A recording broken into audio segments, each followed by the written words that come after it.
Om Ajnanatimirandasya Jnananjana Shalakaya Chakshurunmilitam Dhena Tasmai Shri Gurave Namah. Yasyam, this Vedic literature, Vai, certainly, Shuyamanayam, simply by giving oral reception,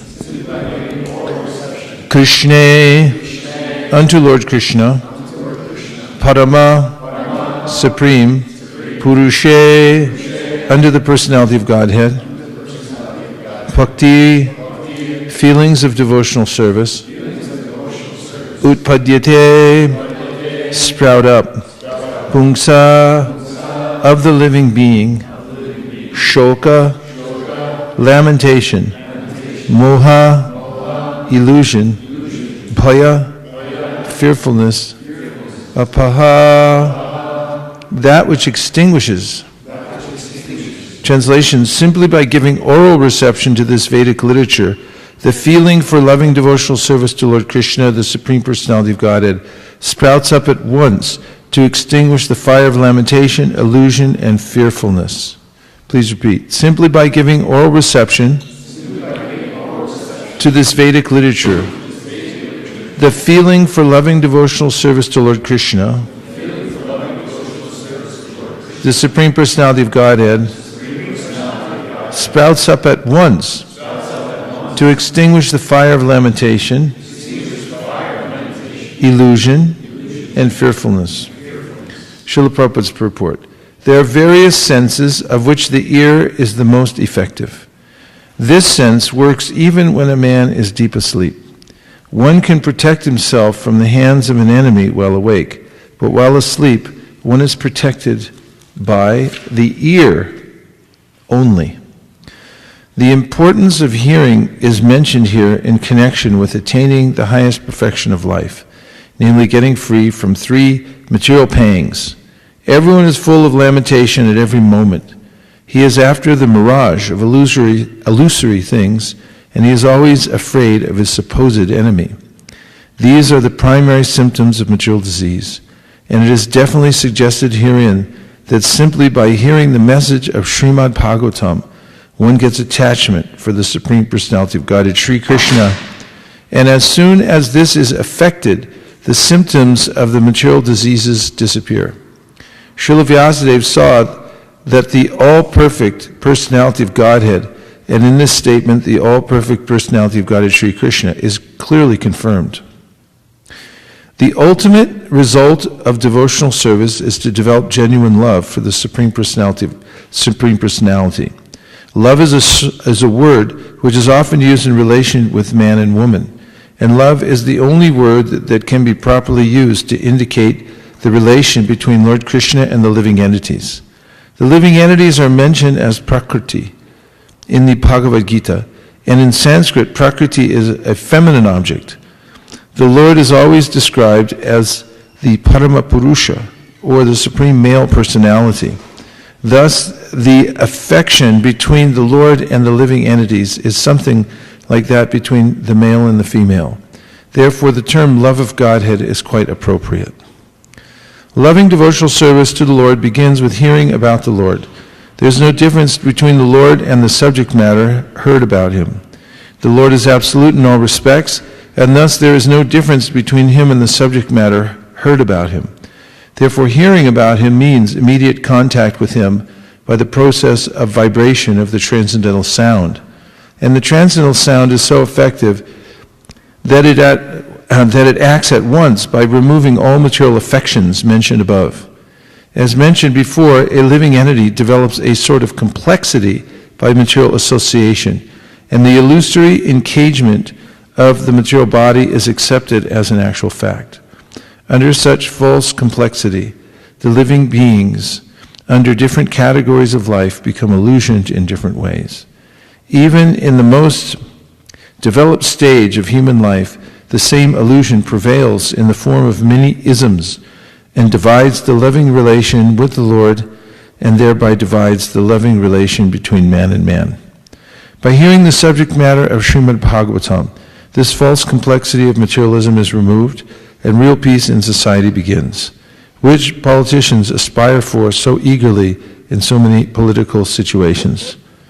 The politicians want a peaceful situation between man and nation, but at the same time, because of too much attachment for material domination, there is illusion and fearfulness. Therefore, the politicians' peace conferences cannot bring about peace in society. It can only be done by hearing the subject matter described in the Srimad Bhagavatam about the Supreme Personality of Godhead, Sri Krishna. The foolish politicians may go on holding peace and summit conferences for hundreds of years, but they will fail to achieve success. Until we reach the stage of reestablishing our lost relation with Krishna, the illusion of accepting the body as the self will prevail, and thus fearfulness will also prevail. As for the validity of Sri Krishna as the Supreme Personality of Godhead, there are hundreds and thousands of evidences from revealed scriptures, and there are hundreds and thousands of evidences from personal experiences of devotees in various places like Vrindavan, Navadvip, and Puri. Even in the Kaumudi dictionary, the symptoms of Krishna are given as, quote, the son of Yashoda, and the Supreme Personality of Godhead, Parabrahman. The conclusion is that simply by hearing the Vedic literature of Srimad Bhagavatam, one can have direct connection with the Supreme Personality of Godhead, Sri Krishna, and thereby one can attain the highest perfection of life by transcending worldly miseries, illusion, and fearfulness. These are practical tests for one who has actually given a submissive hearing to the readings of Srimad Bhagavatam. So the first word in the verse, yasyam, is pointing to the Bhagavatam, saying this Vedic literature. So in what way is it a Vedic literature? The Vedas are originally were one as the Atharva Veda, but Vyasadeva. Can any of you move a little closer? Everything's on this side. The book, all of you, everything. Like, don't mind being in the middle a little bit. Originally, there was one Veda, the Atharva, and the culture. When we say Vedic culture, it was based around imbibing the Vedas. But even at the time of this Vedic culture, only a small percentage of the population would imbibe the Vedas, the Brahmanas, and that included just men and also those who were designated as Brahmanas. And they would start at a very early age as children, living in a pristine environment where they were unaffected by distractions from the material world, and they would memorize the Vedas. In fact, originally, the Vedas are called, they're called Shruti. But this is because they're passed down through oral reception. And this, interestingly, is a more accurate way of passing on the information than by writing. Through the ages, the written word has been interpolated, and much of that is by making mistakes. For instance, when people started writing the Vedas down, instead of speaking them and memorizing them in total by hearing them, there were a lot of mistakes because the scribes at the time, many of the scribes at the time were illiterate. They just for a job would copy things by hand. That was your kinkos back then, and not only that, many of them were paid by the hour, so they hurried things up a little bit. So they could miss things here and there. Whereas when children would learn the Vedas, they had several ways that they were able to memorize them. There are hand movements that go along with the various sounds that they were reciting. There are inflections in the recitation. And there were various devices through which the memorization became complete, and it would be passed down from one generation to the next. And in this age, that's not possible. By the time kids are 5 years old, they're already on crack cocaine somewhere in an alley. They're not sitting in a pristine forest and memorizing the Vedas. Sanskrit is obviously still extant, but it's not a widely spoken language or understood or studied. There are small pockets of people who learn it and so forth. In any case, Srila Vyasadeva knew this. It's mentioned in the Bhagavatam itself and in other Puranas that he divided the Atharva Veda, and he did so through his disciples, or he distributed it through his disciples, who each would learn the various parts of the Vedas and then pass them on to others. And in the present age, as even Krishna mentions in the Bhagavad Gita, Traigunya Vishaya Veda, Nistraigunya Bhavarjana, Nirdvandvos Nityasattvasto, Niryoga Shema Atmavan. He's telling Arjuna in the Bhagavad Gita that don't worry about the Vedas so much. They deal with the three modes of material nature. And they do. They're rituals which are meant to help one elevate one's position in the material world. However, the Upanishads are also part of the Vedas, and they're the first transcendental part of the Vedas. And the Upanishads point to the difference between matter and spirit. Mostly they give the example of look at yourself and see what the nature of God is. So many people misinterpret the Upanishads and thinking, aha, I'm God. But actually it's giving in a very concise way and an understandable way to see the difference between matter and spirit. And the Upanishads are meant for those who are done with the material worlds. That's why they're called Upanishad. It means to sit up close. And it means, by implication, that one is interested in hearing about spiritual subject matters. So from the Upanishads, then there's Vyasadeva summarized them in the Vedanta Sutra, or the Brahma Sutra. And from there, he gave the commentary on the Vedanta Sutra called the Srimad Bhagavatam, which gives the whole picture of what is in the Brahma Sutra. And so Jiva Goswami, in his Tattva Sandarbha, explains why this Vedic literature, as is the first word here, this Vedic literature is so important, the Srimad Bhagavatam. Because in this age, the Vedas are not comprehensible to people in general. And not only that, even if one studies the Upanishads, it's very terse and abstract, and it is also, that kind of language is also not understandable, and that's why Vyasadeva made the Puranas.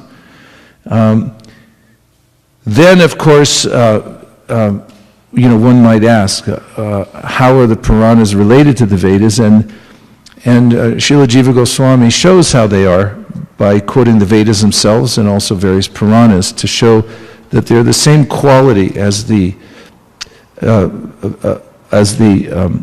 Vedas, because they're directly explaining what the Vedas mean and what their ultimate purpose is.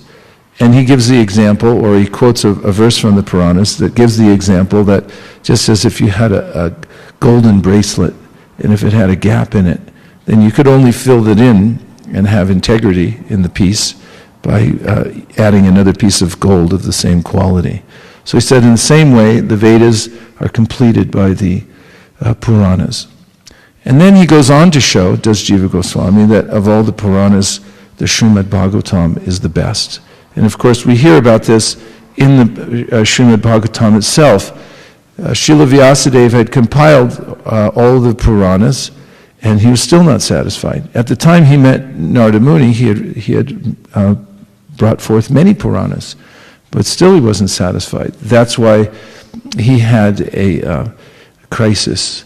And in that crisis, he met his spiritual master, who told him that you have to be more direct and tell about the pastimes of Krishna and our relationship with him.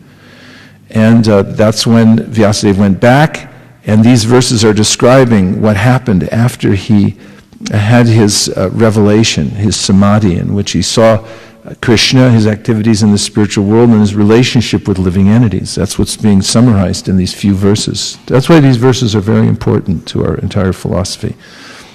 And we'll find that he first, of course, put out the Bhagavat Purana, but then later on it was embellished after his samadhi, and he came with the Srimad Bhagavatam, which is the complete manifestation, as mentioned here, of Krishna himself in this world. And in earlier verses, Krishna swadamo bhagate dharmaganadi bisaha kalo nashta drishamesha porar narko danodita.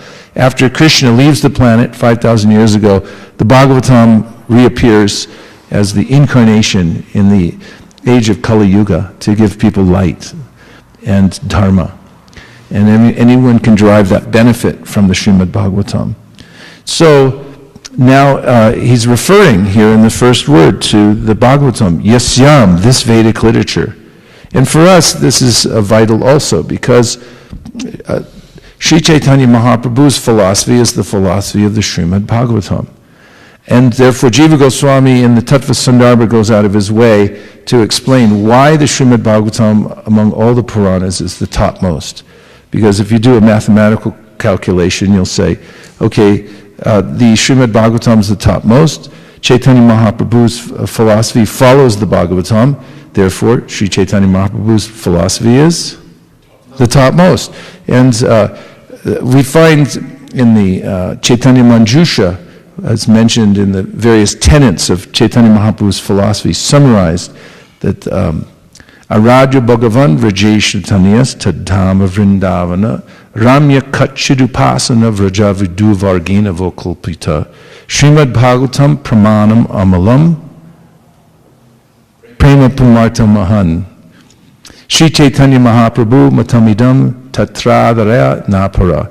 This is the opinion of Sri Chaitanya Mahaprabhu, says the Chaitanya Manjusha, that Lord Krishna and his abode Vrindavan are non-different, that the highest method of worshipping Krishna was that which was conceived by the gopis of Vrindavan and their feelings of separation, and that the Srimad Bhagavatam is the ultimate authority on everything. It's the spotless Purana. It's completely perfect. And finally, that the ultimate goal of life is to develop love for Krishna.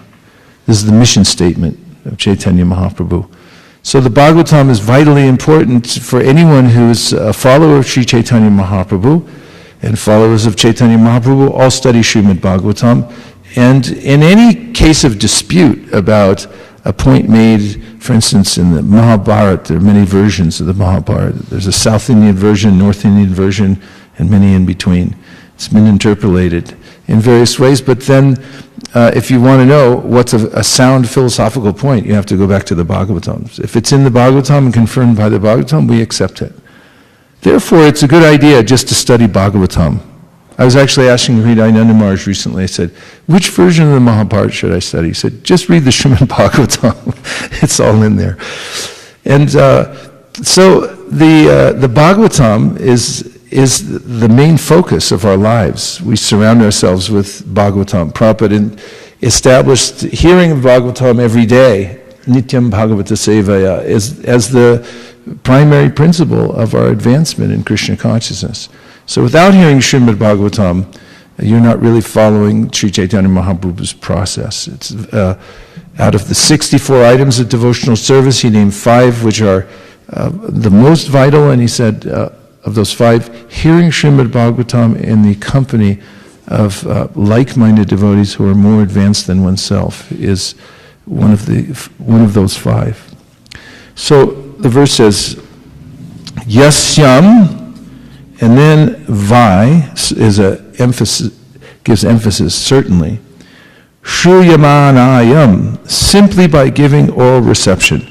So this is one of the symptoms or the main symptom that one is advancing in spiritual life. And that's confirmed by Lord Kapiladev, please look it up. After he describes the devotional service in 3 modes of nature, he says that there's devotional service in the mode of ignorance, there's a devotional service performed in the mode of passion, there's devotional service performed in the mode of goodness, and then there's transcendental devotional service. And transcendental devotional service he gives in this verse, which starts with Madguna Shuti Matrena. Here, just give me the book. Thank you. Madguna Shrutamat. Let's see. Oh, that's not it, is it? Where is it? 29? Yeah. No, could you please find the verse? Madguna Shruti Matrena Sarva Mai Guhashaye. And the verse says that a transcendental devotional service means that upon hearing the vibration, the transcendental vibration, your mind chases after it. Just as much as the Ganges has its inexorable flow to the sea, so similarly you can tell if you're making advancement in devotional service if your mind is attracted to hearing the transcendental topics. One devotee told me when he was in Vrindavan and trying to concentrate on writing, people used to come visit him all the time because he lived in the Gurukul building. And he said he figured out a way to get rid of them really fast. He just, as soon as they come in and they want to gossip, he'd pull out a Bhagavatam and say, yeah, let's read Bhagavatam. They say, I got to go. That means that your mind is disturbed by the modes of nature. But when it's not disturbed by the modes of nature, then it's interested in hearing about Krishna. So Madguna Shruti Matrena Mai Sarva Guhashaya Manogatir Avichchina Yata Gangam Basam Buddha Lakshanam Bhakti Yogasya Nirgunasya Hutaritam Haituki Avyavahita Ya Bhakti Purushottame. The translation is by Kapila Dev, not the translations by Kapila Dev. He spoke the verse, Prabhupada translated it. The manifestation of unadulterated devotional service is exhibited when one's mind is at once attracted to hearing the transcendental name and qualities of the Supreme Personality of Godhead who is residing in everyone's heart. Just as the water of the Ganges flows naturally down towards the ocean, such devotional ecstasy, uninterrupted by any material condition, flows towards the Supreme Lord. So that's the symptom of advanced transcendental devotional service beyond the modes of nature. It's based on Shruyamanayam, which means that the keen interest in hearing about Krishna. So you can judge for yourself how interested. Of course, I'm preaching to the choir. You're all sitting in Bhagavatam class. But you'll find in yourself, the more interested you are in hearing, then the more advanced you'll become naturally. And there's a systemic way in which, as the Bhagavatam enters the ear, it then purifies the heart, and it rearranges the way we interact with the world. And it also changes our direction. Everything happens by the process of hearing. This is confirmed by Satam prasang brahma mavirya sambido bhavanti hrit karna rasayana kata tajjoshanad ashua pavarga vartmani shradaratir bhaktir anukramishruti. Again from the third canto. And here Kapila Dev said, by hearing in the association of pure devotees, the sound vibration, which will be about Krishna, enters within the ear and then it goes into the heart. And the heart is the driver of the body. How the condition of our heart is the way in which we go in life. That's why a faith is called Shraddha, because Shrad means the heart and Da means where you place something. It's an active verb. So it means when you have a faith in a certain thing, and we all have a faith in something, as Krishna points out in the 17th chapter of the Bhagavad Gita, everybody has faith. Faith is what we're made of. But if it becomes affected by the three modes of material nature, we'll do things that are substandard. For instance, there's a whole organization that's dedicated to promoting pit bulls, to convincing people that they're actually the nicest animals who ever lived. And they put a lot of money into advertisements and showing how pit bulls like to kiss babies and all kinds of stuff. I mean, I have nothing against pit bulls. I know they're perfectly nice for the most part, 98% of the time. The 2% that probably have to worry about. But in any case, it's a lost cause, and it's certainly not an extremely noble cause in the scope of the entire purpose of the universe and so forth. And I sincerely hope I didn't offend any pit bull owners anywhere, and apologize to all the pit bulls in the world. But you're not on the top of the list when it comes to the purpose of human life. nonetheless, if somebody's affected by lower modes of nature, they become enamored of certain causes. But when one becomes purified, as the verse I'm quoting says, Satam prasangamam avirya sambido bhavanti hrit karna rasayana kata, the vibration itself enters the heart and it purifies the faith. And when faith is pure, it goes directly for Krishna. And then one is on the path of apavarga, which means one's no longer subjected to the influence of repeated birth and death, which we subject ourselves to by mixing up our consciousness with the modes of material nature. Now, the verse says, step by step, by hearing Bhagavatam regularly, you'll develop Shraddha, then Rati, then Bhakti, which describing Anukramishruti, there's various stages that one will reach step by by the systematic hearing of the Srimad Bhagavatams. So it's really a good idea to hear Srimad Bhagavatam as much as possible in the association of like-minded devotees. Then, Krishna Parama Purushe. So this is saying, repeating what is the theme of our sampradaya, or the very mission statement, that Krishna is the Supreme Personality of Godhead. Krishna Parama Purushe. Krishna is the Supreme Personality of Godhead. So, as Chaitanya Charan Prabhu likes to say, that human beings suffer for want of a worthy object of meditation. Everybody's looking around the world, trying to find something to look at that will please them. And there's a lot of stuff to look at around here, but it's all substandard. The main object of worship, our Sampradaya is saying, is Krishna. And if you focus your mind on Krishna, as we do, Radha Govinda, here are the center of focus for the entire community. This community is based around looking at Radha Govinda, dressing Radha Govinda, doing things for Radha Govinda, and bringing them flowers. The flowers that we're growing, we're thinking of Radha Govinda as we're doing them. When you go on book distribution, you're doing it for Radha Govinda, and then you come early in the morning to see them when they wake up. You come here late at night when they're going to bed, and you cook all day long to feed them, and so forth. And so we think all day long of Radha Govinda.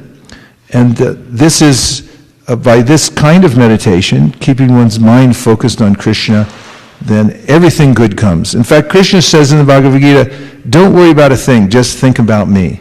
He gives us this permission. Because someone might think, well, what will happen to me if I just think about Krishna all day? Well, Krishna tells us. He says, Ananyas chintayantamam ye jana paripasate tesham nityabdyuktanam yoga kshemam bahamyaham. If you just think of me, of course it doesn't mean just sit there, but as I mentioned, there are various activities in devotional service where we're thinking about how to serve Radha Govinda. He says, if you just, with no other concern in your life, dedicate your mind, your consciousness to me and worship me, then I'll just take care of you. I'll carry what you lack and preserve what you have. Prabhupada mentions in one of the purports we read recently within the last few years that the devotee becomes so busy that he doesn't have time to think about himself. He's only thinking about Krishna. So therefore, Krishna is obligated to take care of his devotee. So if you move your attention more and more towards full meditation on Krishna, you'll never be the loser. In fact, if you take your attention off of Krishna for 1 second, as is the norm in the spiritual world, the norm is if they take their attention off of Krishna for 1 second, or he walks behind a tree as he's here herding cows, the devotees feel separation. Yugayatam nimishena chakshusha pravrishayatam.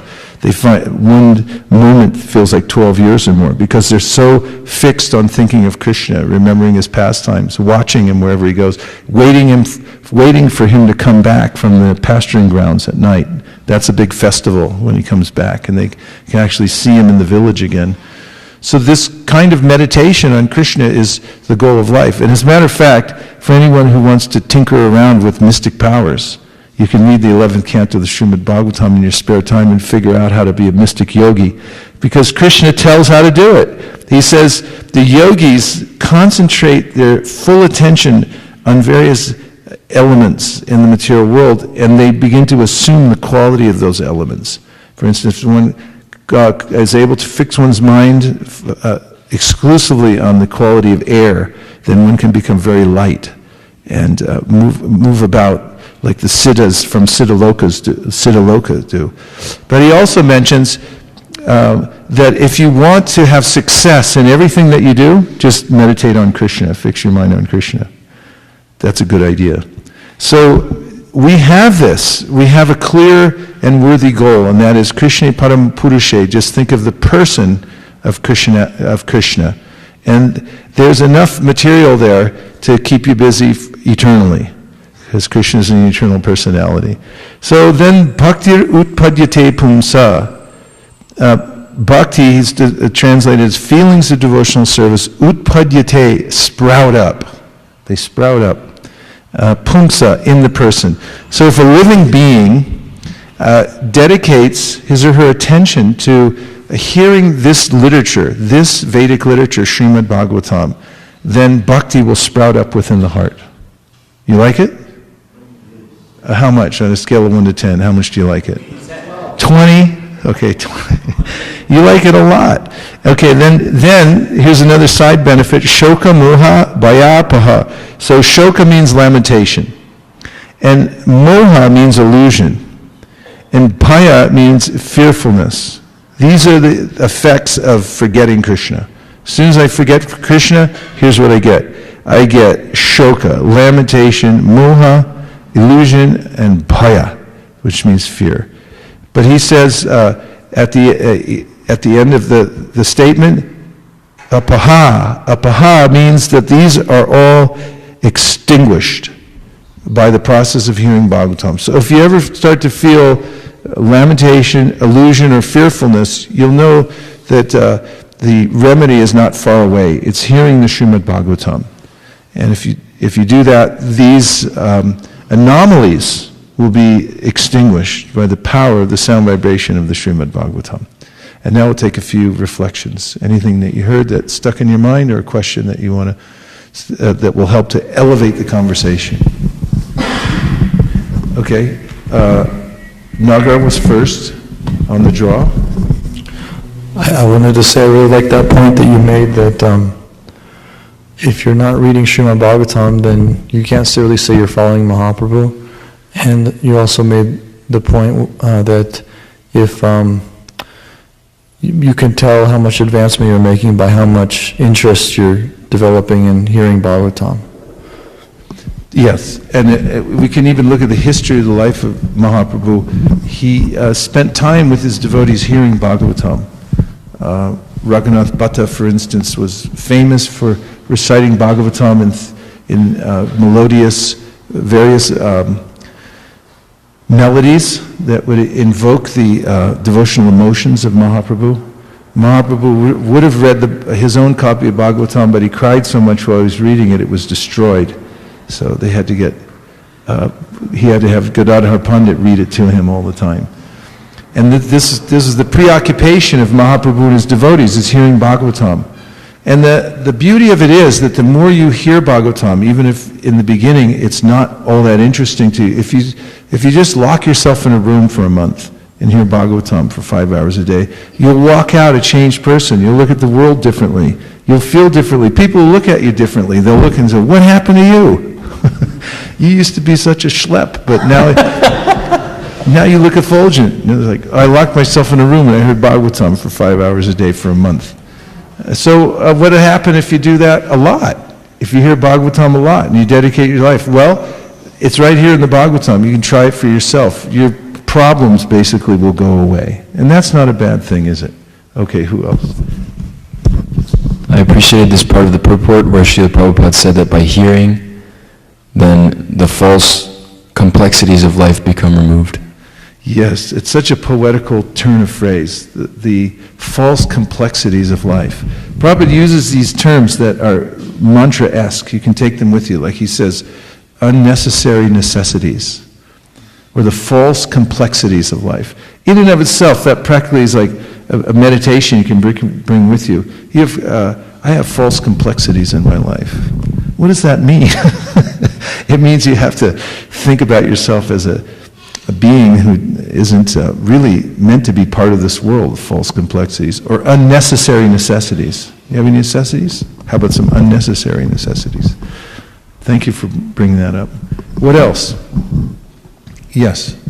I was reminded of a verse from the second canto that I just really like, and I think it's very much on the topic of what you were saying. Shunvata shuttaya nityam grhanatascha svacheshtitam kalena nati dirghena bhagavan vishate hridi. Persons who hear Srimad Bhagavatam regularly and are always taking the matter very seriously will have the personality of Godhead Sri Krishna manifested in their hearts within a short time. Speaks for itself. The next one, I think you also know, Pravishta Karna Rantrena, about how when Pravishta Karna Rantrena Svanam Bhavam Saroruham Tunoti Shamalam Krishna Salilasya Yata Sharat. There's a poetical verse which says that just as during the season of Sharat, when the rain comes, it's a special kind of rain. Normally rain muddies the waters. But in Sharat, when the rain comes, it makes the water clear. And similarly, and you imagine when it rains, it makes all the waterways clear, all over the land. So in a similar way, when the pure devotees speak the Srimad Bhagavatam, it is for the benefit of all the people in the world. It's the only way to solve all the problems of the world. That's why we emphasize book distribution, by the way, especially Bhagavatams. And because of that, people everywhere, by the sound vibration of the pure devotees speaking Srimad Bhagavatam, their hearts become clear.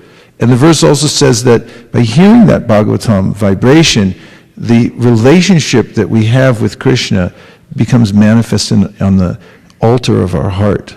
Krishna manifests himself there and begins to interact with us in loving ways because of the power of the Bhagavatam. Thank you for bringing those verses up. What else?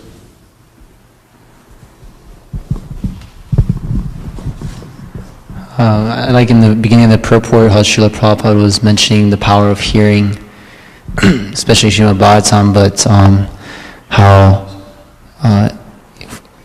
when we're fast asleep at night, our ears, they actually can protect us if someone comes to try to, rob us or invade our house.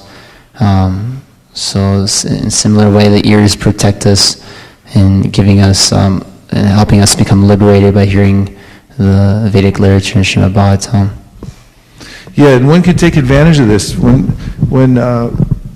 Srila Bhaktisiddhanta Saraswati Thakur agreed to give initiation to Abhay Charanaravinda, to Abhay. He was Abhay Babu, and then he became Abhay Charanaravinda. Later on, he became the great world Acharya, universal Acharya, Srila A.C. Bhaktivedanta Swami Prabhupada. So, Srila Bhaktisiddhanta was doing a parikram, and there was an opportunity, as there are on all the parikrams, you can either go this way or that way. So he was giving lectures, was Srila Bhaktisiddhanta, at night.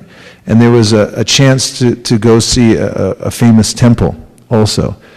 And so the pilgrims were all given a choice. And most of them went to see the temple, to see the deity, because it was the last chance they had. And then select few stayed and listened to Srila Bhaktisiddhanta's lecture. And he noted this, did Srila Bhaktisiddhanta, that he said, what will they see when they go to the temple? He said, without hearing properly, they won't see anything. So it's more important to hear. And then at our Srila Prabhupada's initiation, Srila Bhaktisiddhanta said, I marked him. He likes to hear. He does not go away.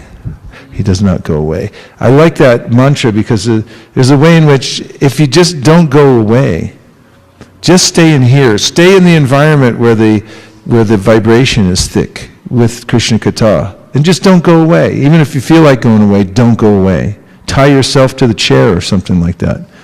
Get somebody to put super glue on your seat before you sit down. And just don't go away. And stay there. Then naturally the transformation will take place. This is one of the principles of devotional service. Be there. Show up for where the Katha is. Prabhupada once said, God helps those who help themselves. That he said, helping oneself means putting oneself in front of transcendental sound vibration. So at least do that, even if you don't have a complete understanding of what it is. And even Prabhupada said when he used to hear from his spiritual master, he said, I didn't really understand it all, but I stayed and I kept listening. And then everything becomes clear. It's a miracle, because you've got these little ears. They're like little satellite dishes. If you look at them in the mirror, you'll think they're really weird. If you just stare at them for a while, everyone thinks, oh yeah, what a beautiful person. It's like, man, they got ears sticking out the side of their head. If you look at them, they're kind of weird. But they're functional. They catch the sound, they put it through a little cylinder, and it goes through into the ear. There's a whole apparatus in there that filters it through, and the sound comes into the heart. And it's not insignificant. Narada Muni, in fact, in the 5th chapter of the 1st canto of the Bhagavatam mentions, what is the verse I'm thinking of? Amurti, mantra murtam amurtikam, first line. Iti murtyabhidanina mantra murtam amurtikam yajate yagya purusham sa samyak darshana puman. Narada Muni says that this, the sound vibration that comes from the Bhagavatam and from the Hare Krishna mantra and the other authorized mantra, he said this is the real way to see God. If you want to see God in his complete form, then this is the easy and complete way to do it, is by hearing the mantra sound. Iti murtyabhidanena mantra murtim amurtikam. So the word murti, everybody knows what it means, right? What does it mean? From this side of the room, we haven't heard anything from you yet. Murti means? Form, exactly. But it also means, according to the Amara Kosh dictionary, it means difficulty. Form and difficulty, right? You knew this. She knows Sanskrit. So when you say, so the verse says, mantra murtim amurtikam. Very interesting. The mantra is murti amurtikam. It not only, it is, reveals the form of the Lord, the murti, but it is also amurtikam, which means, murti is difficult, but amurtikam means not difficult. The non-difficult way, if that's even a phrase, to see the Lord is through the mantra. Iti murtyabhidanena mantra murtim amurtikam yajate yagya purusham. This is the way to worship the Supreme Purusha, through sound. Sasam yag darshana puman. The complete darshan will be had by the mantra, by the sound vibration itself. It's so potent. So highly recommended, especially in this age of Kali Yuga, that one dedicate oneself to the mantra. Marry yourself to the mantra. Have a little marriage ceremony for yourself and marry the mantra. That's what initiation is, basically. It's like, I'm marrying this mantra. We're together now forever. This is what we do. We're married. We have a few more minutes. Anyone? Anyone? Okay. Go ahead while you're thinking. I was just reminded of something I heard that Mahavishnu Swami, the Indian Mahavishnu Swami, Indian bodied, he said that everybody must get married. If you're all brahmacharis even must get married. You either marry the Bhagavatam or you can marry a wife.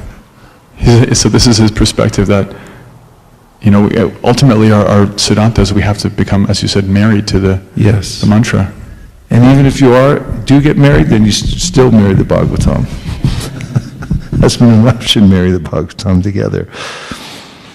Very good, yes. Okay, we're coming alive over here. It's a rally in the last 5 minutes. Well, I was appreciating that thinking about Krishna instead of thinking about the problems or thinking about feeling the fear and the anxiety, but just putting the mind on Krishna, and that the solutions will naturally come by that meditation on Krishna. Yeah, there are a lot of problems, right? Yeah.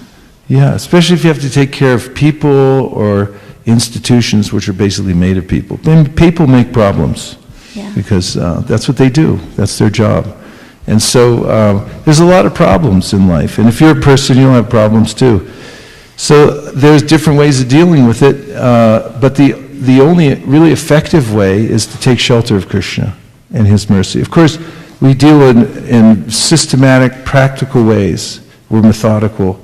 We're also dispassionate, because we just go through and do what we have to do. But all the while, we take shelter of Krishna. Krishna says in the Gita, Tasmat sarveshu kaleshu mamanusmaradhyujacha Mayarpita mano bodhir mami vaishyasya samshayaha. And that is that he says, because our destination is so dependent on the nature of our consciousness, this is where the word therefore, tasmat sarveshu kaleshu, he says, therefore, it's an absolute necessity that all the time you think of me. And he says you do it even while you're working, but you should think of me all day long. So you all think of Radha Govinda all day long when you're doing anything. And the way that problems are solved, this is another thing we find in the Bhagavatam. Big managers. Who are some big managers in the Bhagavatam? Brahma. So Brahma's dealing with big problems because he's got the whole universe to deal with. That includes all the ISKCON temples. So that's like multiplied by millions of times. So now you got Brahma sitting there wondering how to save the universe. It fell into a ditch. And so he's thinking like, what am I going to do now? And then as he's meditating, praying to Krishna, where did the Lord come from? His nostril. The Lord flew out of his nostril in the form of a boar. Because Krishna's kind of funny too. He's sitting there wondering, how am I going to fix all these problems? And he's Hare Krishna, and Krishna just manifests somewhere. For Brahma, he came out as a boar out of his nostril and started flying around the universe, and all the sages started worshiping him, and the boar's shaking his thing, and kusha grass starts sprouting out, and Krishna, don't worry, I'll save you. And he picks up the earth and he brings it back. And, Varaha is famous everywhere. People take shelter of Varaha to this day. And where did he come from? He just came because he wanted to help his devotee. So if you just be a better devotee, think of Krishna more, and take shelter of Krishna. In fact, I just sent a verse out to a couple devotees yesterday who are experiencing a lot of problems. And it's a verse that says, don't worry about your problems so much. It's from the 4th canto of the Srimad Bhagavatam, 4:1934, for the close. 4:1934 for the close. There's a little treat at the end. Dessert. This verse actually saved my life once. When I had such a big managerial problem that, and I couldn't figure out how to fix it. And then Ratatvaj Swami sent me this verse because he knew I was in deep anxiety. And then I was saved. And I'm here to tell about it today. I didn't die. Okay, so this is 4:1934. This is Brahma speaking to Prithu Maharaj, who wanted to kill Indra, because Indra messed up his life so much. Prithu is about to perform 100th horse sacrifice, and that would have equaled Indra, because he's known as the one who's performed 100 horse sacrifices. Indra got envious. And so Indra, during the sacrifice, he came down as a fake sannyasi. He put on sannyas dress so no one would detect him, and he stole the horse from the sacrifice, and he flew away. And Prithu Maharaj's son went after him, got the horse back, but he didn't kill him, because he saw it's a sannyasi, he let him go. So then it happened 2 more times. Indra changed into another kind of sannyasi dress. That's where all the fake sannyasis in the world come from. Indra created them when he enacted this atrocity. And each time, the son of Prithu Maharaj held off from killing him. Then Prithu Maharaj said, I'm going to kill him. And then all the sages there at the yajna said, no, you can't kill him. We'll kill him. And so they started doing these mantras that was going to suck Indra into the sacrificial fire and kill him. And they were about to do the last oblation that would have sucked him in, and then Brahma appeared. And Brahma said, hold everything. You can't kill Indra, he's a devotee. Even though he messed up your sacrifice, he's still a devotee, and he's dear to Krishna. And he started preaching to Prithu Maharaj to calm down. And this is one of the verses that he gave him that saved him, and this is the verse that saved me one day. One fine day, when Ratatvaj Swami sent it to me in an email and said, Vaish, I think this might help you, check it out. My dear king, do not be agitated and anxious because your sacrifices have not been properly executed due to providential impediments. Kindly take my words with great respect. We should always remember that if something happens by providential arrangement, we should not be very sorry. The more we try to rectify such reversals, the more we enter into the darkest region of materialistic thought. Purport. Sometimes the saintly or very religious person also has to meet with reversals in life. Such incidents should be taken as providential. Although there may be sufficient cause for being unhappy, one should avoid counteracting such reversals. For the more we become implicated in rectifying such reversals, the more we enter into the darkest regions of material anxiety. Lord Krishna has also advised us in this connection. We should tolerate things instead of becoming agitated. I close my case. Om Tat Sat. Thank you very much. Gaur Premanande Haribo. Nitai Gaura Haribo. Haribo. Haribo. Nitai Gaura Haribo. Nitai Gaura Haribo. Bo. Haribo. Nitai Gaura Haribo.